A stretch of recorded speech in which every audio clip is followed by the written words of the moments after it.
We are live. And I see it's red and it looks like it's probably counting.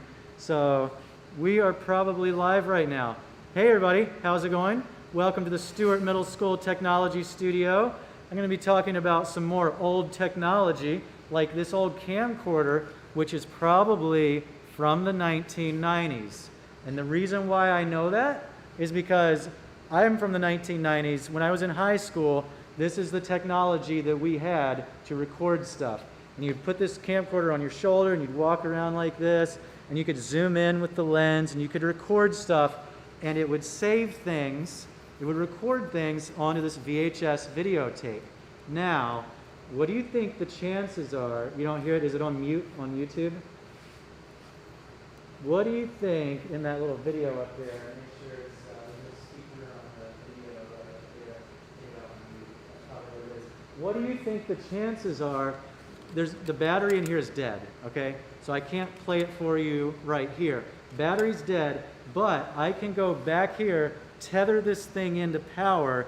What do you think the chances are we'll be able to see what is actually on this videotape? And what do you think the chances are that the lens and everything still works and that we can still use it like a camera? Do you think like yes, no, or maybe? I got a yes, I see a yes, I see a yes, I see a maybe, I see a yes. Here we go, let's find out. So we got to tether this thing into power. All right, here we go. Whoa, whoa, look at that. It's working. We're going to zoom in on the 3D printer here. So this is old technology. This is a camcorder that's 30 years old, and we're getting some video of a brand new 3D printer. So old technology and new technology. Pretty cool. We can even look at the TV up here. It's like a TV inside a TV. Whoa. So amazingly, whoa. Amazingly, this thing still works. Let's see if the videotape is going to play. So it's got a videotape in here. We're going to play it and see what's on there.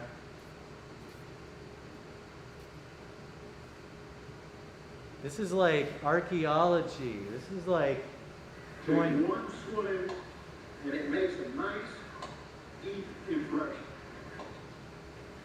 Now, I'm not So I think this was from the shop teacher before me, a long time before me, and they're doing leather working. Straight down the center. Now we're going to use a couple of more tools on this design. See if we can. That's pretty cool. It's still working. I think that's an old leather working videotape. Let me show you the tape so you can see what the old technology used to look like. Whoa, look at this thing. Look at that. Look at that. In fact, it says technology in leather, but it doesn't have a date on it, which is too bad. I would usually write the year at least on my videotapes back when I used videotapes. And you can see if we open up this protective gate, you can see there's a thin little tape in there, and that's where everything got recorded onto. And you can see that time was not very kind to this tape, like it's deteriorated in quality. It was very glitchy. But to be honest with you, the quality was never all that great. And I'm really glad that things evolved into basically this. Because right now I can record stuff, I can play stuff on my phone, very high quality. Technology has come a really long way. I'm glad we don't have to use these anymore. Let's jump ahead a little bit and see some newer technology. That would be this stuff. Do you guys remember these? Yeah. We don't see these much anymore, and I'm kind of glad that we don't, because DVDs were a problematic technology. These things would sit in your computer and they would spin around, and a laser would sit there and read and write it. This is a DVDRW, so we could rewrite it. We could write it and rewrite it and rewrite it, and the laser would go in here and it would etch stuff in here. But man, these things would get all kinds of fingerprints on them and cracks and stuff like that, dust, and they would just always not work. And it would take a really long time to save anything. So, I mean, I guess to go from here to here, that's a nice improvement. But I'm really glad we kept going after this, because we got to some much nicer stuff, which is in my backpack, and I'm going to show you that in a minute. But I do want to talk to you about this really cool old film camera that I got here. This is the Pentax K1000, which is a very famous film camera from probably about 1980. So probably like 40 years old. But we can open it up, and what do you think the chances are that this thing still works? Well, it's film, so we can't really play it back. You know, if it had film in here, the film would sit here, and it would pull across to here, and we'd have to go in the dark room and develop it to know it would work.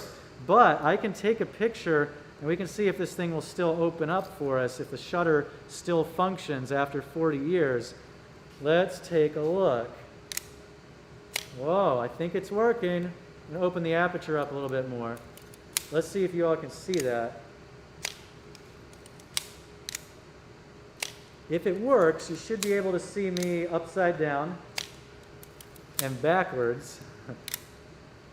That shutter still works, which is incredible, and I'm not plugged into power or anything, and the battery in here died a long time ago, but the mechanical operation still works, which is a really neat thing about mechanical systems that can work with springs and stuff like that without needing a battery.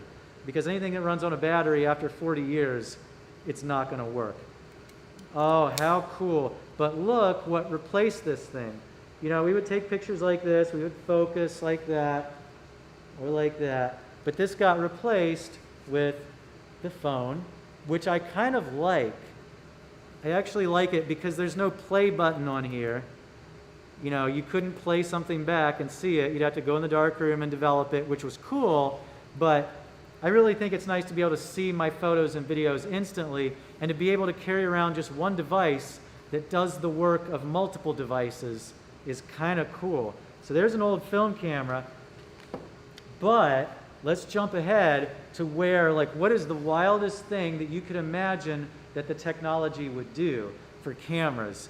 You're like, well, cameras are going to get smaller, they're going to get more powerful, cameras are going to get to be a higher quality, but also cameras are going to fly, which is what we call a drone. And we actually got that. Like, we actually got that technology, which is really impressive. Like, we now have, instead of a camera sitting on your shoulder, we now have a camera that can fly, which is just nuts. So this is my drone backpack, and I take this thing up in the mountains, and I fly my drone through the mountains, and it's really cool, because it's like you're flying through the mountains yourself. And I'll show you some of those videos later on, but here it is. Here's the drone backpack, and I'm going to open up the drone here, take that out and show it to you, and hopefully next week we'll be flying this thing. This is the gimbal protector, and when you're actually flying it, you don't need the gimbal protector, so we're going to take that off. And this is my drone. This is the DJI Mavic 2 Pro drone, and it's awesome. The way you unfold the wings is you do the top ones first, and you fold those out, and then you do the bottom ones, and there it is. So let's look and see. We went from a camera that sat on your shoulder to now we have a camera that's the size of that, and it flies. Like, which is just nuts. Like, what are we going to do next? Are we going to have, 3D holographic cameras? Are the drones going to get smaller and they're going to be capable of just staying in the air all day long? Because this one can only stay in the air for about 30 minutes, tops, 25, 30 minutes. But maybe the next thing we invent is going to be little drones and they just hover around and stay up in the air for hours. I don't know. But it's really kind of cool to think, like, what's it going to be like in 30 years? Let's see what else we got in the drone backpack. We've got a controller. And those of you who play video games, you know all about controllers. This one, it folds open like this. And of course it runs on batteries. And then it's got little control sticks that fit inside of it and just screw on. And the control sticks are important because that's what makes a drone go up, down, left, right, forward, backward, and spin. But wait, there's more. There's also a record button for video, record button for photos. It's got buttons on the bottom. It's got a rocker dial here for tilt and another one for your shutter speed and aperture. So it's got a lot of buttons. But it looks like it's missing something right here, and that would be a phone. Wow, again, your phone is just so useful. You put your phone in there and you can see on your screen what the camera of the drone sees. And you can control the drone through the touch screen of your phone. So you got touch screen down here, and then you've got control sticks up here. And we're going to hopefully get into that some next week. Hopefully we get some clear skies and we can go outside and fly this thing, because we have the perfect place to fly a drone here at school. We got our athletic field where it's all flat, there's no trees, there's no power lines, and we can just take the drone out there and learn how to fly it. And guess how I'm going to figure out who gets to fly the drone first? That is going to go from whoever has done all of their Canvas homework. So if there's a student in class who has done all of their Canvas assignments, they're the one who's going to get the first 10 minutes on the drone. And then we'll go from the person who's done the next most Canvas assignments, and they'll get to do the next 10 minutes on the drone, and we'll take turns that way. And if we have to, we'll pull names out of the hat. Now, I have not forgotten about my virtual students. I want to do a special shout out to anybody who's an all virtual student who's watching this live stream. Partly why I'm doing these live streams is for my virtual students. And I'm not going to forget about you. I'm going to send you some videos where you can watch how to fly a drone, and we'll send you some videos of us flying the drone, and that'll be like almost as good as being here in person and getting to fly the drone. But I like that people are staying safe and staying home, so I totally respect we got our all virtual students. That's not a bad thing. Cool. Well, that pretty much covers all the technology stuff I wanted to do today. I do have another live stream planned, but that's going to be a future episode, and we're going to get to that. So, thank you all for watching. This has been a lot of fun. Please like and subscribe. Stay tuned to SMS Technology, and stay tuned to Canvas, because that's where I'm going to be sending you all kinds of useful information for learning about technology. Cool. Well, I'm out of here. Time to wrap this up. I will talk to you guys later. Thanks for watching. So we're going to give it another 10 seconds or so, and then we're going to hit the end stream button, probably right about now. And there's 2 buttons you got to hit.